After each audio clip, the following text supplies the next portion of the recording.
democracynow.org, The War and Peace Report. I'm Amy Goodman.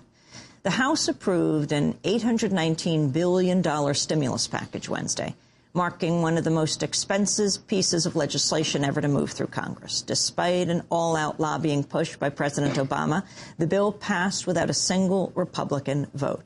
11 Democrats also opposed the measure. The Los Angeles Times says the package is the largest attempt since World War II to use the federal budget to redirect the course of the nation's economy.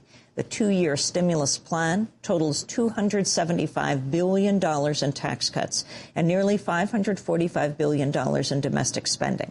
It would provide up to $1,000 per year in tax relief for most families, increase funding for alternative energy production, and direct more than $300 billion in aid to states to rebuild schools, provide health care to the poor, and reconstruct highways and bridges. House Republicans argued the bill tilted heavily toward new spending instead of tax cuts, and that would do little to stimulate the economy. This is Georgia Republican Paul Brune. I see this as a huge leap toward socialism as a nation. It's creating new government programs. It's creating new government jobs that don't have any sunlight to those programs, to those jobs. It expands programs that are already there. It further, some of the tax relief, I believe, and I hope the gentleman will agree with me, actually just furthers, through the refundable tax credits, a dependency upon government. My friend Star Parker wrote a book one time that she called Uncle Sam's Plantation, and what this does is it economically enslaves people. And that's what we see happening. President Obama hailed the passage of the legislation and made no mention of the unanimous Republican opposition. He'll now turn his attention to the Senate, where Democrats are scheduled to begin debate on the measure on Monday, and the price tag is likely to reach $900 billion. Hours before yesterday's House vote, President Obama told a group of about 100 business leaders that Congress must not delay efforts to restart the economy and put people back to work. The businesses that are shedding jobs to stay afloat, they can't afford inaction or delay. The workers who are returning home to tell their husbands and wives and children that they no longer have a job.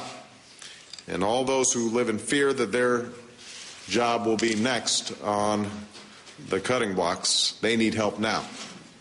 They are looking to Washington for action, bold and swift. And that is why I hope to sign an American Recovery and Reinvestment Plan into law in the next few weeks. Now, most of the money that we're investing as part of this plan will get out the door immediately and go directly to job creation, generating or saving 3 to 4 million new jobs. And the vast majority of these jobs will be created in the private sector because, as these CEOs well know, business, not government, is the engine of growth in this country. Obama's comments come at a time when the economy that is losing more than 500,000 jobs a month, including more than 65,000 layoffs announced just this week. William Greider joins us now, the national affairs correspondent for The Nation magazine, the author of several books, including The Soul of Capitalism, Opening Paths to a Moral Economy, and One World, Ready or Not, The Manic Logic of Global Capitalism. His forthcoming book is called Come Home, America, The Rise and Fall and Redeeming Promise of Our Country. He joins us in our Firehouse studio. Welcome to Democracy Now! It's good to have you here in the studio. Yes. The state of the economy right now, what President Obama just said, the fact that they've pushed through this more than $800 billion economic stimulus package to the House at this point, with, as Boehner, I think, came onto the floor with holding his hand up in a big zero, saying the Republicans are not going to give them anything.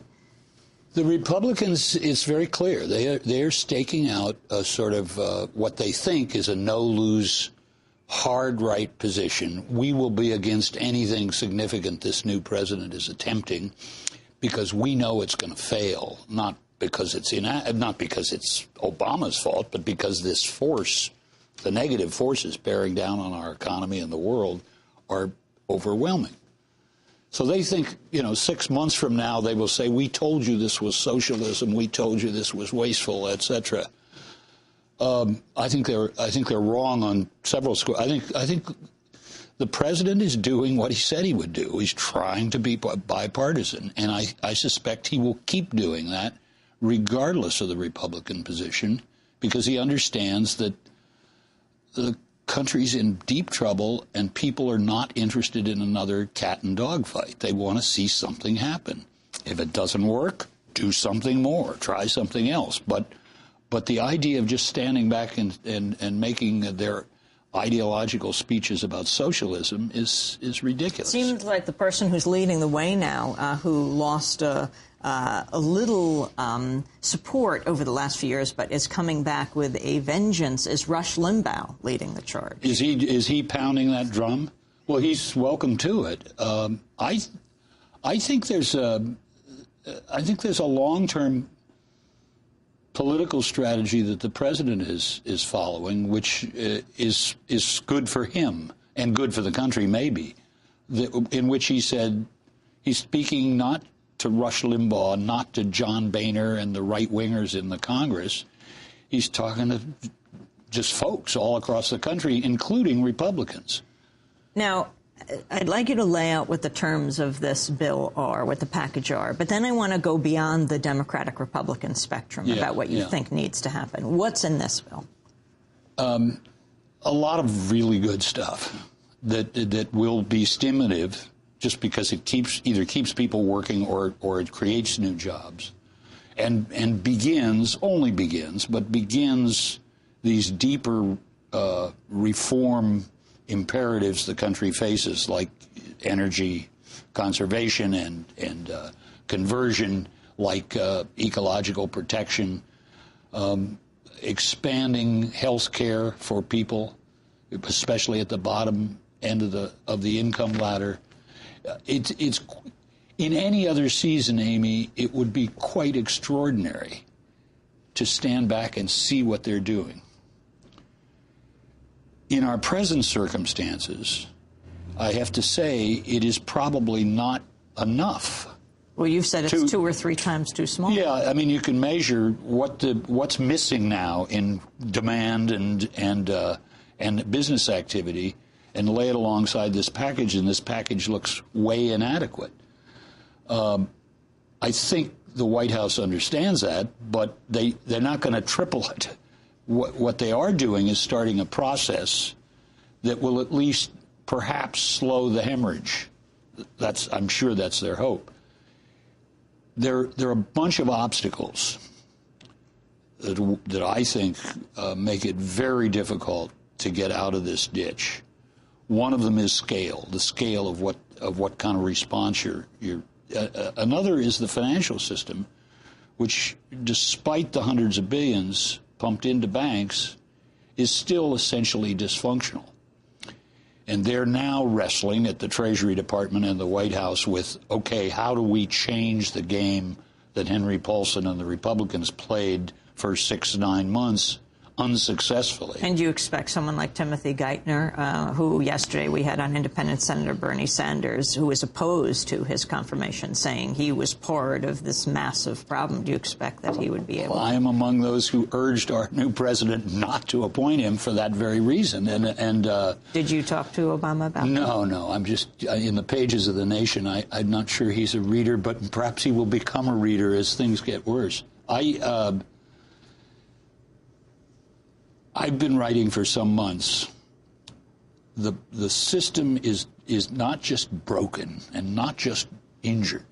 It is collapsed. And as long as the government continues to play putting Humpty Dumpty back together again, I think it will fail. That's not an ideological statement. It's just, I think it's a reality.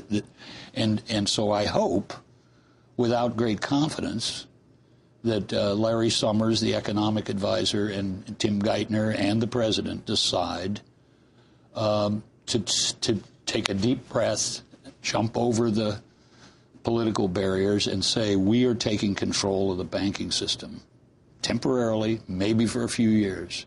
But we have to make this system function for the American economy right now.